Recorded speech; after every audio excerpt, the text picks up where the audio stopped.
Hello students, welcome to my channel NS UP और 12। आज की इस वीडियो में हम पढ़ेंगे क्लास 12 सामान्य हिंदी के 6 चैप्टर के गद्यांश। आज आपके 10 नंबर बिल्कुल पक्के होने वाले हैं। कौन कौन से चैप्टर से हम पढ़ेंगे यहाँ पर आप देख सकते हैं। राष्ट्र का स्वरूप पहला चैप्टर है, अशोक के फूल सेकंड चैप्टर है यहाँ पर, फिर उसके बाद भाषा और आधुनिकता फोर्थ चैप्टर, तेजस्वी मन के संपादित अंश चैप्टर 5, रॉबर्ट नर्सिंग होम में लास्ट चैप्टर है आपका निंदा रस। आपके 6 चैप्टर से हम सारे गद्यांश पढ़ने वाले हैं। आपके 10 नंबर बिल्कुल पक्के हो जाएंगे। वीडियो को एंड तक देखते रहना। उसके बाद देखिए हम सारे चैप्टर की ट्रिक बताएंगे, इनके कीवर्ड आपको बताएंगे। आप किसी भी गद्यांश को एक शब्द से देखकर पहचान सकते हैं। 5 चैप्टर और 6 चैप्टर के भी यहाँ पर कीवर्ड दिए गए। तो देखिए हम क्या क्या देखने वाले हैं। देखिए चैप्टर की समरी आपको पढ़ने की कोई आवश्यकता नहीं है और चैप्टर के कीवर्ड बताएंगे, पाठ का नाम, लेखक का नाम और प्रश्नों को सोल्व करने का तरीका। आपको जो गद्यांश से 5 प्रश्न देखने को मिलेंगे जो कि 2 नंबर के होंगे। ठीक है, 5 क्वेश्चन 2 नंबर के, आपका 10 अंक बिल्कुल यहां से पक्के हो जाएंगे। तो हम पहले चैप्टर का गद्यांश देख लेते हैं कौन सा दिया गया। मोस्ट इंपोर्टेंट देखिए 2 लिए हमने इसमें से। राष्ट्र का स्वरूप पहला चैप्टर है। ठीक है, तो देखिए इससे रिलेटेड आपको 5 क्वेश्चन देखने को मिलेंगे और उनके हम आंसर बिल्कुल आगे कराने वाले हैं। ठीक है, इस प्रकार से यहाँ पर आप देख सकते हैं। ये तो हमारा बैच है और यहाँ पर क्वेश्चन आप देख सकते हैं। सारों के आंसर हम कराने वाले हैं, आपको पीडीएफ भी देंगे। ठीक है, वीडियो को एंड तक जरूर देखते रहना। तो देखिए पहला चैप्टर है इसमें राष्ट्र का स्वरूप। इससे हमने 2 गद्यांश लिए हैं जो कि मोस्ट इंपोर्टेंट है और इससे रिलेटेड जो भी क्वेश्चन आते हैं उसके हम आंसर भी बिल्कुल कराएंगे और पीडीएफ भी आपको देंगे। ठीक है, तो ये जो क्वेश्चन आपको दिए गए होते हैं किस प्रकार से इनका आंसर करना है, सबसे पहले इस गद्यांश को पढ़ लेंगे और उसके बाद इसका आंसर कर सकते हैं आसानी से। तो भूमि का निर्माण देवों ने किया है, वह अनंत काल से है। उसके भौतिक रूप, सौंदर्य और समृद्धि के प्रति सचेत होना हमारा आवश्यक कर्तव्य है। भूमि के पार्थिव स्वरूप के प्रति हम जितने अधिक जागरूक होंगे उतनी ही हमारी राष्ट्रीयता बलवती हो सकेगी। यह पृथ्वी सच्चे अर्थों में समस्त राष्ट्रीय विचारधाराओं की जननी है।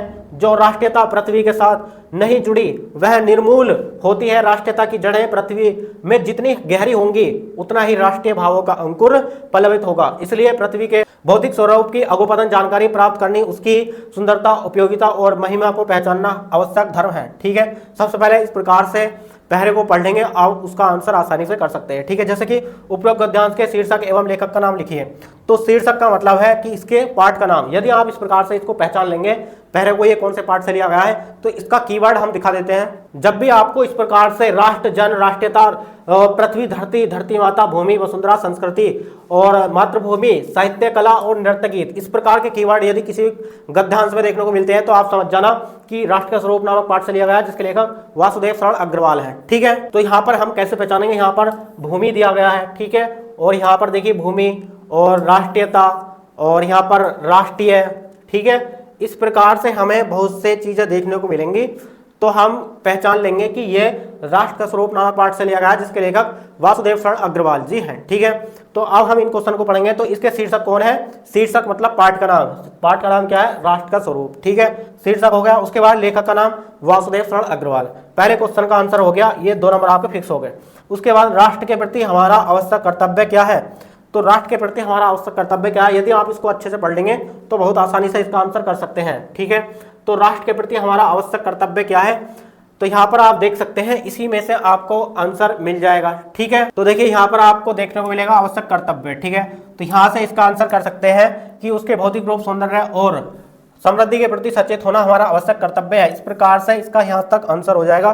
तो देखिए इसका आंसर किस प्रकार से करेंगे, यहाँ पर हम आगे डायरेक्ट अब क्वेश्चन का आंसर ही दिखा देते हैं। ठीक है, तो देखिए यहाँ पर ये हमारा बैच है। स्टेबल क्लास ऐप डाउनलोड करना और ये पूरी पीडीएफ स्टेबल क्लास ऐप में मिल जाएगी। ठीक है, उसके बाद देखिए यहाँ पर इसके क्वेश्चन दिए गए हैं कि उपरोक्त गद्यांश के शीर्षक एवं लेखक का नाम बताइए। तो प्रस्तुत गद्यांश के लेखक कौन है, वासुदेव शरण अग्रवाल है। उसी के क्वेश्चन है ये सारे। तो वासुदेव शरण अग्रवाल तथा पाठ का नाम क्या है, राष्ट्र का स्वरूप। ठीक है, इस प्रकार से आप आंसर कर देंगे। और दूसरा क्वेश्चन इसमें पूछा गया है कि राष्ट्रभूमि के प्रति हमारा आवश्यक कर्तव्य क्या है। ये सारे क्वेश्चन के आंसर ये हमने उसी गद्यांश से देखकर लिखे हैं। ठीक है, तो राष्ट्र भूमि के प्रति उसके भौतिक रूप, सौंदर्य और समृद्धि के प्रति सचेत होना हमारा आवश्यक कर्तव्य है। ठीक है, इस प्रकार से इसका आंसर हो जाएगा। और थर्ड क्वेश्चन इसमें दिया गया है, रेखांकित अंश की व्याख्या कीजिए। यहाँ पर आप देख सकते हैं रेखांकित अंश दिया गया है जिसकी हमें व्याख्या करनी है। तो यहाँ पर आप देख सकते हैं ये जो अंडरलाइन किया गया है येलो कलर में। ठीक है, इसकी व्याख्या करनी है, इसको पढ़ लेंगे। जो राष्ट्रीयता पृथ्वी के साथ नहीं जुड़ी वह निर्मूल होती है। राष्ट्रीयता की जड़ें पृथ्वी में जितनी गहरी होंगी उतना ही राष्ट्रीय भावों का अंकुर पल्लवित होगा। ठीक है, इसकी व्याख्या करनी है। तो देखिए किस प्रकार से कर सकते हैं। तो अभी जो हमने अंडरलाइन में अभी जो पढ़ा था बस उसको अपने शब्दों में तोड़ मरोड़ करके लिख देना है, ठीक है। तो कैसे लिखा हमने, जैसे कि कोई भी राष्ट्रीयता यदि अपनी भूमि से नहीं जुड़ी है तो वह राष्ट्रीयता की भावना निराधार है, निर्मूल है, ठीक है। और किसी भी राष्ट्र की राष्ट्रीयता की जड़ें जितनी अधिक पृथ्वी से जुड़ी होंगी उस राष्ट्र की राष्ट्रीयता की भावनाओं का अंकुर बीज उतना ही अधिक फलेगा फूलेगा। कहने का अर्थ है कि यदि हमें अपनी जन्मभूमि से लगाव नहीं है, उसके प्रति प्रेम नहीं है, तो हमारे अंदर राष्ट्रीयता की भावना कभी नहीं दृढ़ नहीं हो सकती, ठीक है। इस प्रकार से व्याख्या कर सकते हैं। उसके बाद देखिए इसमें नेक्स्ट क्वेश्चन दिया गया है, यहाँ पर आप देख सकते हैं, यह पृथ्वी सच्चे अर्थों में किसकी जननी है। तो आप यदि इसके पहरे को देखेंगे तो पहली लाइन में मिल जाएगा कि यह पृथ्वी सच्चे अर्थों में समस्त राष्ट्रीय विचारधाराओं की जननी है, ठीक है। उसके बाद देखिए क्वेश्चन नंबर 5 दिया है, भूमि का निर्माण किसने किया है और कब से है।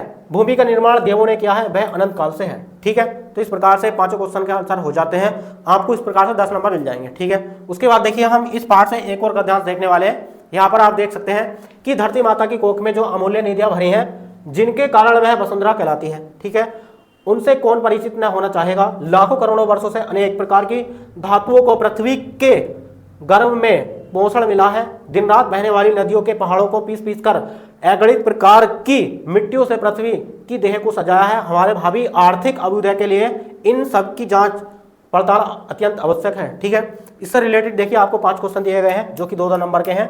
10 नंबर आपके बिल्कुल पक्के होने वाले हैं। आपको यदि राष्ट्र के स्वरूप नामक पाठ से गद्यांश देखने को मिलता है तो आपको इन दोनों में से ही देखने को मिलेगा। दोनों मोस्ट इंपोर्टेंट है, हर साल बोर्ड एग्जाम में किसी न किसी साइड में देखने को मिलते हैं, ठीक है। तो देखिए हम इन सारे क्वेश्चनों के आंसर आगे देखने वाले हैं। वीडियो को एंड तक देखते रहना, पसंद आए तो लाइक जरूर करते रहना, ठीक है। उसके बाद देखिए पहला क्वेश्चन यहाँ पर दिया गया है कि उपरोक्त गद्यांश का संदर्भ लिखिए, ठीक है। तो देखिए संदर्भ इसमें पूछा गया था, तो क्या है, प्रस्तुत गद्यांश हमारी पाठ्य पुस्तक हिंदी में संकलित वासुदेव शरण अग्रवाल द्वारा लिखित राष्ट्र का स्वरूप नामक पाठ से लिया उद्गृत है या लिया गया है, ठीक है।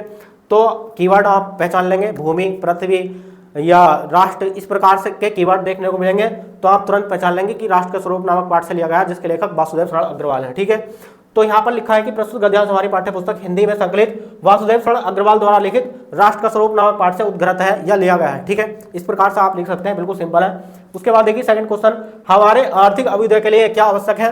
तो देखिए हमारे आर्थिक अभ्युदय के लिए अमूल्य निधियों की जांच पड़ताल अत्यंत आवश्यक है, ठीक है। तो इस प्रकार से आप उस गद्यांश में से पढ़कर आसानी से उसका आंसर दे सकते हैं, उसी में से हमने लिखा है। उसके बाद देखिए थर्ड क्वेश्चन इसमें है, धरती माँ को वसुंधरा क्यों कहते हैं।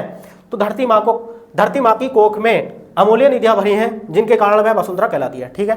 यदि आप गद्यांश को देखेंगे ठीक से पढ़कर तो आपको बिल्कुल उसी में आंसर मिल जाएंगे। यहाँ पर हम दिखा सकते हैं, यहाँ पर देख सकते हैं, धरती माँ की कोख में जो अमूल्य निधियां भरी हैं जिसके कारण वह वसुंधरा कहलाती है, ठीक है।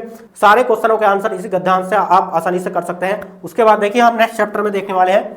यहाँ पर आप देख सकते हैं राष्ट्र का स्वरूप है, ये कंप्लीट हो जाता है, ठीक है। उसके बाद देखिए इसमें कुछ और क्वेश्चन दिए गए हैं। यहाँ पर क्वेश्चन नंबर 4, 5 है, पृथ्वी यानी कि किसने पृथ्वी की देह को सजाया है। दिन रात बहने वाली नदियों ने पहाड़ों को पीस पीस कर अगणित प्रकार की मिट्टियों से पृथ्वी की देह को सजाया है, ठीक है। उसके बाद देखिए अमूल्य निधियां कहाँ भरी हैं, धरती माँ की कोख में जो अमूल्य निधियां भरी हैं, ठीक है, धरती माँ की कोख में भरी अमूल्य निधियां।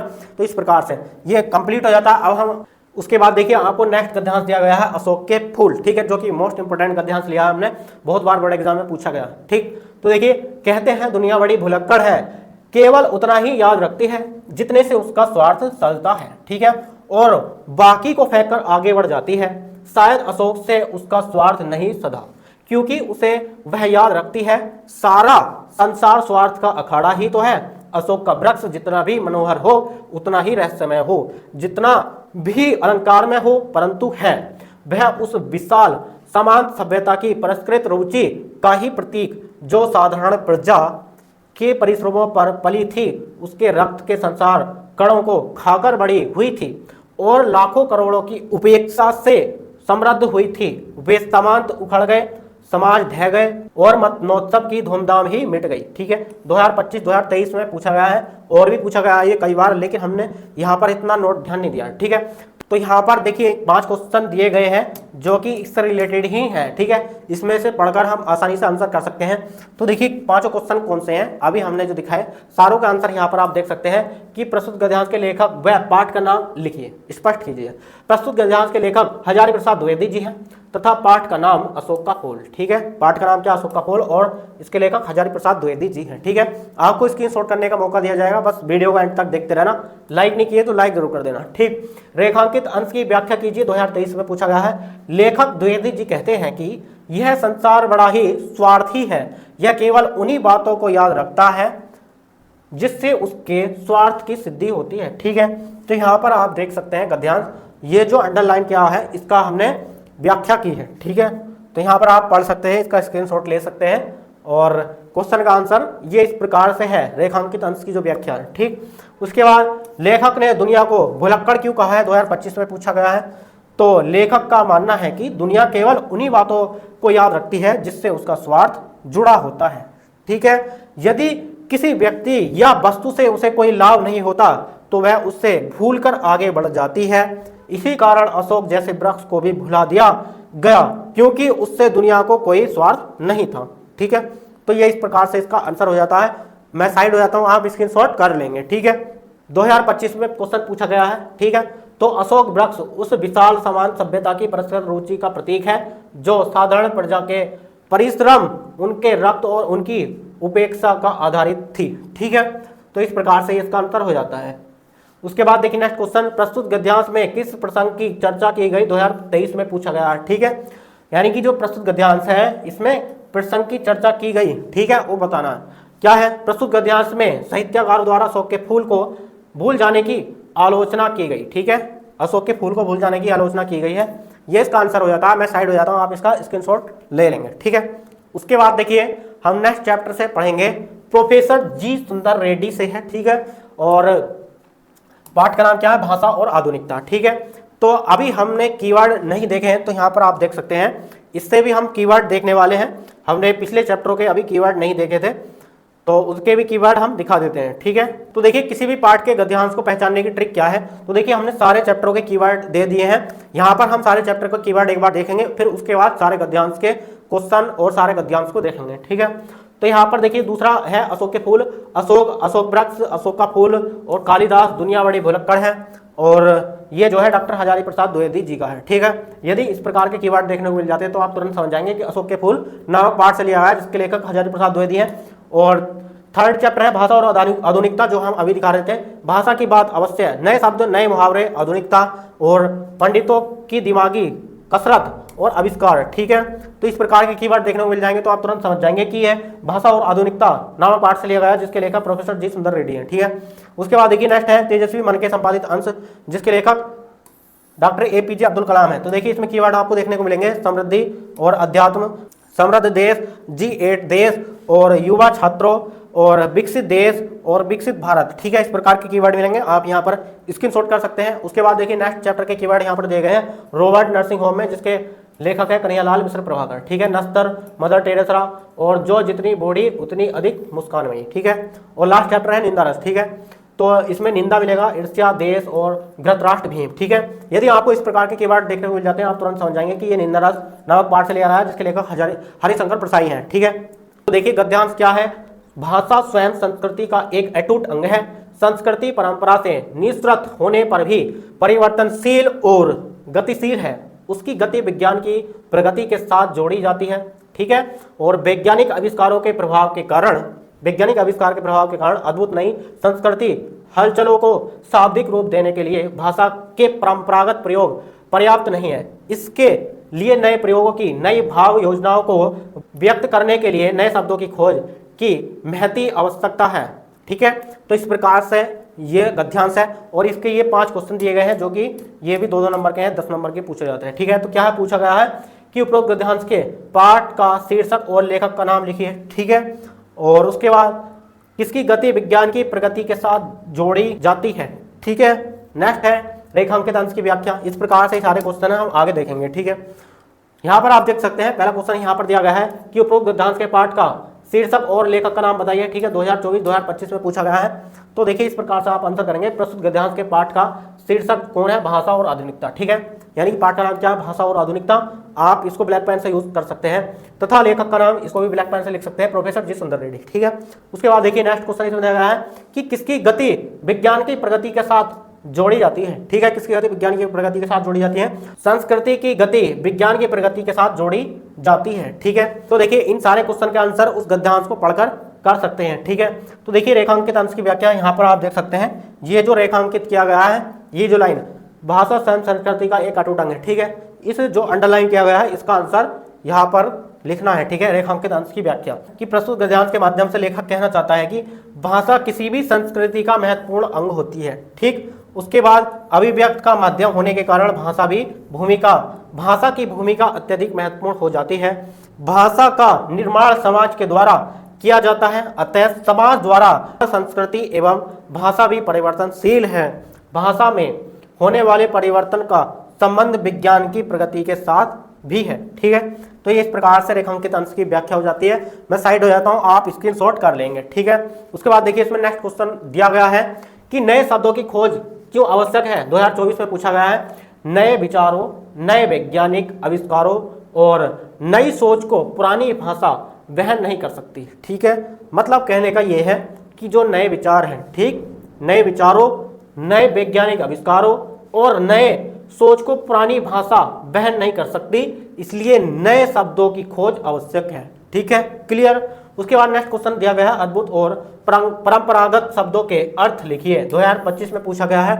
तो देखिए अद्भुत का क्या है, अनूठा या अनोखा। ठीक है, और परंपरागत का क्या है, परंपरा के अनुसार चलने वाला। ठीक है, तो ये इस प्रकार से इसके आंसर हो जाते हैं। मैं साइड हो जाता हूं, आप इसके शॉर्ट कर लेंगे। ठीक है, उसके बाद देखिए नेक्स्ट चैप्टर दिया गया है, यहाँ पर आप देख सकते हैं तेजस्वी मन के संपादित अंश 4th चैप्टर है, जिसके लेखक डॉक्टर APJ अब्दुल कलाम है। ठीक है, तो देखिए ये 5वां गद्यांश है।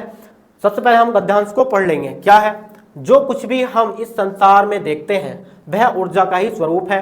जैसा कि महर्षि अरविंद ने कहा है कि हम भी ऊर्जा के ही अंश हैं, इसलिए जब हमने यह जान लिया है कि आत्मा और पदार्थ दोनों ही अस्तित्व का हिस्सा है, तो हमें यह एहसास होगा कि भौतिक पदार्थों की इच्छा रखना भी दृष्टिकोण से शर्मनाक या गैर आध्यात्मिक बात नहीं है। ठीक है, तो इस प्रकार से ये गद्यांश है, हमने पढ़ लिया है।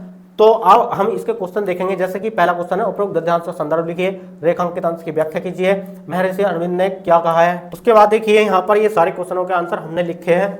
तो क्या है, पहला क्वेश्चन, उपरोक्त गद्यांश का संदर्भ लिखिए। ठीक है, तो जो गद्यांश दिया गया है उसका संदर्भ देखिए क्या है। प्रस्तुत गद्यांश हमारी पाठ्य पुस्तक हिंदी के संकलित डॉक्टर APJ अब्दुल कलाम द्वारा लिखित तेजस्वी मन के संपादित अंश नामक पाठ से उद्गृत है। ठीक है, कहने का मतलब है आपको लेखक का नाम बताना है और कौन से पाठ से लिया गया है वो बताना है। ठीक है, तेजस्वी मन के संपादित अंश। ठीक है, इसको आप ब्लैक पेन से लिख सकते हैं बोर्ड एग्जाम में। आपको कीवर्ड हमने दे दिए हैं, आप बहुत आसानी से पहचान सकते हैं। यहाँ पर कुछ ना कुछ कीवर्ड है जरूर, यहाँ पर आप वीडियो बैक करके देख सकते हैं। हमने सारे चैप्टरों के जो कीवर्ड बताए हैं उसी में से ये कुछ ना कुछ है कीवर्ड इसमें। ठीक है, तो इस प्रकार से। तो देखिए नेक्स्ट क्वेश्चन यहाँ पर दिया गया है कि रेखांकित अंश की व्याख्या कीजिए। यहाँ पर आप देख सकते हैं ये जो रेखांकित किया गया है, ये जो लाइन की गई अंडरलाइन, ठीक है, इसका भौतिक पदार्थों की इच्छा रखना किसी भी दृष्टिकोण से शर्मनाक या गैर आध्यात्मिक बात नहीं है। ठीक है, तो देखिए इसका हम व्याख्या करेंगे, यानी कि इसको हम तोड़ मरोड़ करके अपने शब्दों में लिखना है। ठीक, तो देखिए क्या है, लेखक के अनुसार भौतिक पदार्थों की इच्छा रखना किसी भी प्रकार से गलत नहीं है और न ही अध्यात्म विरोधी कार्य है। आत्मा और पदार्थ दोनों ही अस्तित्व का हिस्सा हैं। हम इस संसार में रहते हुए भौतिक दृष्टि से सफल होकर ही बेहतर जीवन जीने में सफल हो सकते हैं। अतः भौतिक और आध्यात्मिक दोनों का ही जीवन में महत्वपूर्ण स्थान है। ठीक है, तो इस प्रकार से उसका ये रेखांकित अंश की व्याख्या है। मैं साइड हो जाता हूँ, आप स्क्रीनशॉट ले लेंगे। उसके बाद देखिए नेक्स्ट क्वेश्चन इसमें पूछा गया, क्वेश्चन नंबर 3 क्या है। तो देखिए महर्षि अरविंद ने क्या कहा है। महर्षि अरविंद प्रत्येक वस्तु को ऊर्जा का अंश मानने का उदाहरण देते हुए कहते हैं कि आत्मा व पदार्थ दोनों अस्तित्व का हिस्सा है, दोनों परस्पर जुड़े हैं। ठीक है, क्लियर। उसके बाद देखिए नेक्स्ट क्वेश्चन है यहाँ पर क्वेश्चन नंबर 4, हम इस संसार में जो कुछ देखते हैं वह क्या है। ठीक है, तो क्या है इसका आंसर, हम इस संसार में जो कुछ देखते हैं वह ऊर्जा का स्वरूप है। उसके बाद देखिए इसमें नेक्स्ट क्वेश्चन पूछा गया 5th, अस्तित्व और तन्मय शब्दों के अर्थ स्पष्ट कीजिए। ठीक है, तो यहाँ पर देखिए अस्तित्व का अर्थ, यानी कि अस्तित्व का अर्थ क्या है, वजूद या मौजूदगी। ठीक है, और तथा तन्मय का अर्थ क्या है, दो चीजों का परस्पर अभिन्न होने का भाव है। ठीक है, उसके बाद देखिए इसमें नेक्स्ट चैप्टर दिया गया है रॉबर्ट नर्सिंग होम में, जिसके लेखक कौन है, कन्हैयालाल मिश्र प्रभाकर जी हैं। ठीक है, तो देखिए ये गद्यांश कौन सा है, 6। तो आदमियों को मक्खी बनाने वाला काम रूप का जादू नहीं, मक्खियों को आदमी बनाने वाला जीवन का जादू होम की सबसे बुढ़िया मदर मार्गरेट, कद इतना नाटा कि उन्हें गुड़िया कहा जा सके, पर उनकी चाल में गजब की चुस्ती, कदम में फुर्ती और व्यवहार में मस्ती, हंसी उनकी यों की मोतियों की बोरी खुल पड़ी। ठीक है, और काम यों की मशीन मात मानो। भारत में 40 वर्षों से सेवा में रसलीन जैसे और कुछ उन्हें जीवन में अब जानना भी तो नहीं। ठीक है, इस प्रकार से ये गद्यांश दिया गया है। इसके देखिए इसमें भी 5 क्वेश्चन दिए गए हैं, इन 5 क्वेश्चन को हम आगे देखेंगे, आप इसका स्क्रीनशॉट कर लेंगे। तो देखिए पहला क्वेश्चन दिया गया है यहाँ पर, प्रस्तुत गद्यांश किस पाठ से लिया गया है तथा इसके लेखक कौन है। ठीक है, तो पाठ के लेखक बताने हैं और उसका जो कौन से पाठ से लिया गया है। ठीक है, प्रस्तुत गद्यांश रॉबर्ट नर्सिंग होम में नामक पाठ से लिया गया है, इसके लेखक कौन है, कन्हैयालाल मिश्र प्रभाकर जी हैं। ठीक है, पाठ का नाम क्या है, रॉबर्ट नर्सिंग होम में, ये पाठ का नाम है, और लेखक का नाम क्या है, कन्हैयालाल मिश्र प्रभाकर। ठीक है, क्वेश्चन में यही पूछा था। ठीक है, यहाँ पर आप देख सकते हैं कि लेखक का नाम और पाठ का नाम, ठीक है, कौन से पाठ से लिया गया। उसके बाद देखिए नेक्स्ट क्वेश्चन, रेखांकित अंश की व्याख्या कीजिए। यहाँ पर आप गद्यांश देख सकते हैं, ये जो ग्रीन शब्दों में लिखा है, जो अंडरलाइन है, इसका जो है अपने शब्दों में तोड़ मरोड़ करके व्याख्या करनी है। ठीक है, क्या है, आदमियों को मक्खी बनाने वाला कामरूप का जादू नहीं, मक्खियों को आदमी बनाने वाला जीवन का जादू होम ही सबसे बुढ़िया मदर मार्गरेट है। ठीक है, तो यहाँ पर देख सकते हैं। उसके बाद देखिए हम इसके रेखांकित अंश की व्याख्या देखेंगे, क्या है, लेखक नर्सिंग होम की सबसे वृद्ध मार्ग यानी कि मदर मार्गरेट के व्यक्तित्व का वर्णन करते हुए कहता है कि, ठीक है, यानी कि जो लेखक है, ठीक है, लेखक जो नर्सिंग होम की सबसे वृद्ध जो मदर मार्गरेट के व्यक्तित्व का वर्णन करते हुए कहता है कि हमने किस्से कहानियों में कामरूप के जादू के विषय में अनेक आश्चर्यजनक बातें सुनी हैं, आदमियों को मक्खी बनाने वाले जादू के विषय में सुना है। यह सब हमने सुना है लेकिन साक्षात देखा नहीं है, पर आज मदर मार्गरेट के रूप में एक जादूगरनी को अपने सामने देखा है, जो अपनी ममता और सेवा से एक मक्खी को आदमी बना देती है, अर्थात वह दीनहीन रोगी के जीवन में आशा का संचार करके उसे जीवन दान देती है। ठीक है, इस प्रकार से रेखांकित अंश की व्याख्या हो जाती है। उसके बाद देखिए नेक्स्ट क्वेश्चन दिया गया है, लेखक ने नर्सिंग होम की मदर मार्गरेट को जादूगरनी क्यों कहा है। ठीक है, तो यहाँ पर देखिए इसका आंसर क्या है कि मदर मार्गरेट अपनी ममता सेवा भावना से एक दीनहीन निराश रोगी के जीवन में आशा का संचार करके उन्हें स्वस्थ हंसता खेलता व्यक्ति बना देती थी, इसलिए लेखक ने मदर मार्गरेट को जादूगरनी कहा। ठीक है, तो इस प्रकार से आप इसका स्क्रीनशॉट कर लेंगे। और उसके बाद हम नेक्स्ट क्वेश्चन देखने वाले हैं, क्वेश्चन नंबर 4। उसके बाद देखिए इसमें 4th क्वेश्चन दिया गया है कि जैसे कुछ और उन्हें जीवन में जानना भी तो नहीं। ठीक है, ये जो पंक्ति है ना कि जैसे और कुछ जीवन में अब जानना भी तो नहीं। ठीक है, पंक्ति का क्या आशय है। ठीक, तो देखिए प्रस्तुत पंक्ति का आशय है कि मदर मार्गरेट अपना कार्य इतना एकाग्रचित एवं मग्न होकर करती थी। ठीक है, और उन्हें देखकर ऐसा प्रतीत होता था कि जीवन में वह अब किसी और वस्तु को प्राप्त करना नहीं चाहती। ठीक है, इस सेवा के अतिरिक्त किसी अन्य विषय में सोचना व जानना भी नहीं चाहती। ठीक है, इस प्रकार से इसका आंसर कर सकते हैं। उसके बाद देखिए नेक्स्ट क्वेश्चन इसमें दिया गया है कि प्रस्तुत गद्यांश के माध्यम से लेखक ने कहा, लेखक ने क्या अभिव्यक्त किया। ठीक है, तो देखिए प्रस्तुत गद्यांश के माध्यम से लेखक ने क्या अभिव्यक्त किया है, तो इसका आंसर क्या लिखेंगे कि प्रस्तुत गद्यांश के माध्यम से लेखक ने मदर मार्गरेट की सेवा भावना तथा उनके चमत्कारिक व्यक्तित्व का वर्णन करते हुए उनके परोपकारी चरित्र की अभिव्यक्ति की है। लेखक ने इसी के साथ उनके निस्वार्थ भाव से मानव सेवा के गुण को भी प्रकट करने का सफल प्रयास किया। ठीक है, आप इसका स्क्रीनशॉट कर लेंगे। उसके बाद अब हम बिल्कुल लास्ट चैप्टर को देखने वाले हैं, निंदा रस, जिसके लेखक हरिशंकर प्रसाद जी हैं।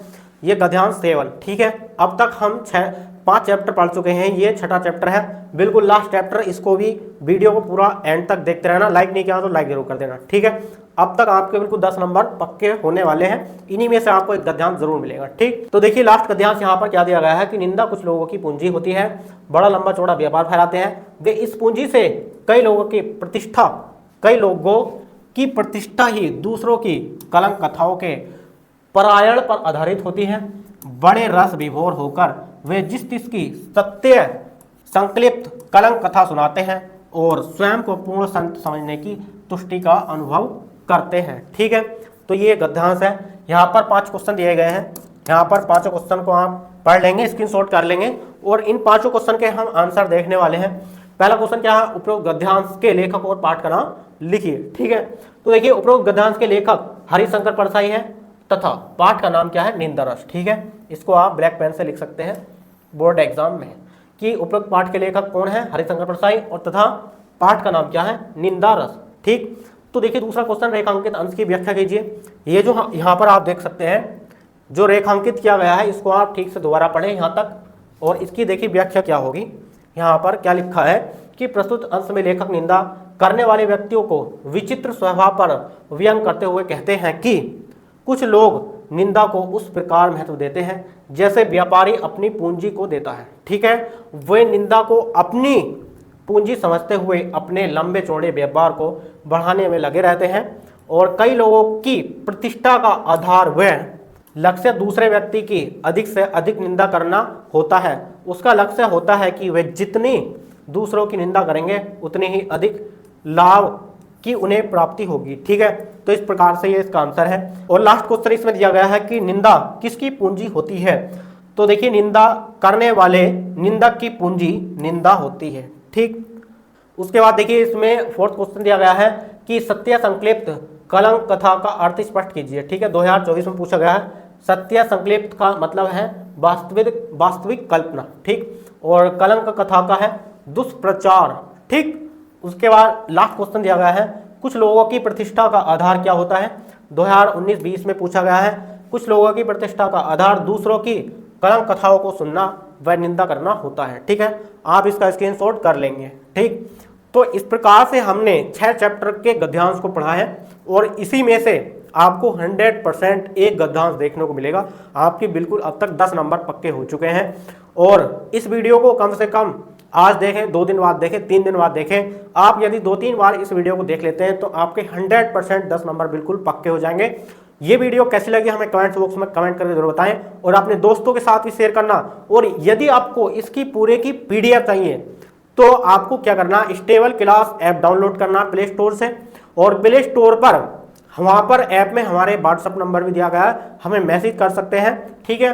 और इस वीडियो के कमेंट्स बॉक्स में हमने ऐप का लिंक पिन कर दिया है, वहाँ से आप डाउनलोड कर सकते हैं या हमारे क्रैश कोर्स को ज्वाइन करके उसमें आपको इसकी PDF मिल जाएगी। बहुत कम प्राइस में आपको बेस्ट तैयारी कराई जा रही है। स्टेबल क्लास ऐप डाउनलोड करना ना भूलें। चलिए मिलते हैं नेक्स्ट वीडियो में नेक्स्ट टॉपिक के साथ, तब तक के लिए जय हिंद, वंदे मातरम।